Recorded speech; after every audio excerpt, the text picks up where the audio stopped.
here we are. This is Sex Love Psychedelics, and I'm your host, Dr. Kat. Bringing you psychosexual conversations that will leave you intellectually turned on and hungry for more. Recently, I was at South by Southwest and I was moderating a panel where Sutton King was on, who was talking about, are you familiar with Sutton King's work with sex trafficking? No. Oh, you need to. She is phenomenal. Yeah, as a voice and working with using MDMA as a tool for helping sex traffickers or survivors of sex trafficking. And it really opened this conversation around like, how can we create space to talk about the use of drugs or the use of psychedelics in some of these taboo places, around sex work or around, supporting people through sex trafficking, because there can be and needs to be a place for this conversation. It's so taboo, like people aren't talking about it, but it's happening. And so here we are. I'm so grateful for your book.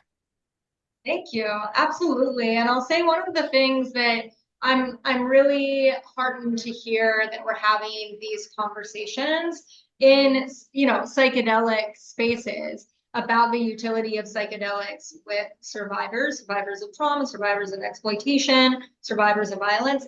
And I wish those conversations were happening more robustly in anti-violence spaces.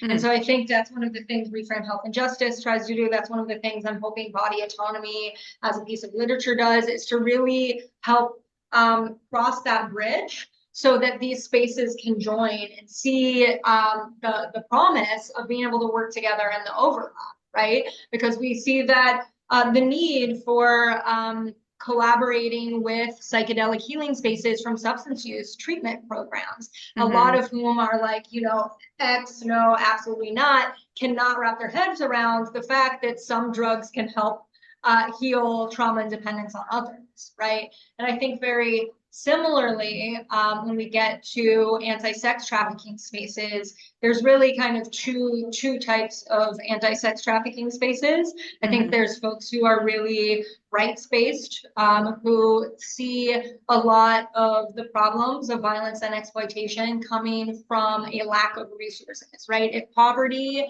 were rare, trafficking would also be rare. If poverty ceased to exist, trafficking would be incredibly rare, because trafficking exists because people don't have the resources they need to get by.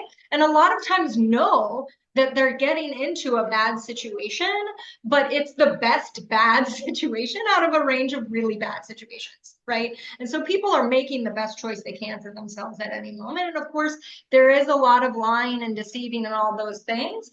And there is being in survival mode and having to not listen to our gut, right? Having to override that really important sense. And so there's the people who are coming from very rights-based perspectives, Freedom Network USA, New Moon Network. I think there's a lot of really great people in that space.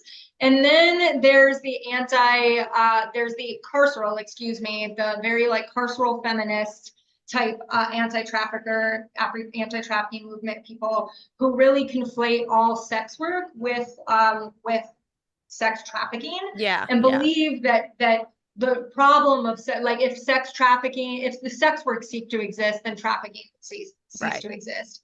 But what we see is that a lot of their policies, which is the dominant sociopolitical response right now to trafficking, actually lead to more trafficking because they cut off people's resources even further, right? And so even though it can sound I think good at first to be like, oh, right, well, if we didn't have a sex trade, then there wouldn't be sex trafficking. I think it takes more critical examination and thought. And so I think that the first group, like the rights-based anti-trafficking people, are beginning to have those conversations about the utility of MDMA and ketamine. I mean, one of the best research studies I know of is specifically looking at ketamine therapies for reducing suicidality among sex workers, right? That's a pretty prominent study. And so I think that we're starting to see some of that research. We're starting to see some of those conversations. And I think there's so much farther to go. Yeah. Well, that was fun. Thanks for tuning in, lovers. And if you want to experience more ecstasy and sexual liberation, head over to sexlovepsychedelics.com and learn about how you can join me for any one of my online or live events. And while you're there, grab my free guide on sex and psychedelics. Remember, this podcast is for entertainment and educational purposes only. Please contact your healthcare provider and local law before pursuing any of the products or psychedelics discussed. And one final note here. I make this show specifically for you. If you're loving the show, then be sure to leave me a review in iTunes or Spotify to let me know. Happy to be here and happy to serve.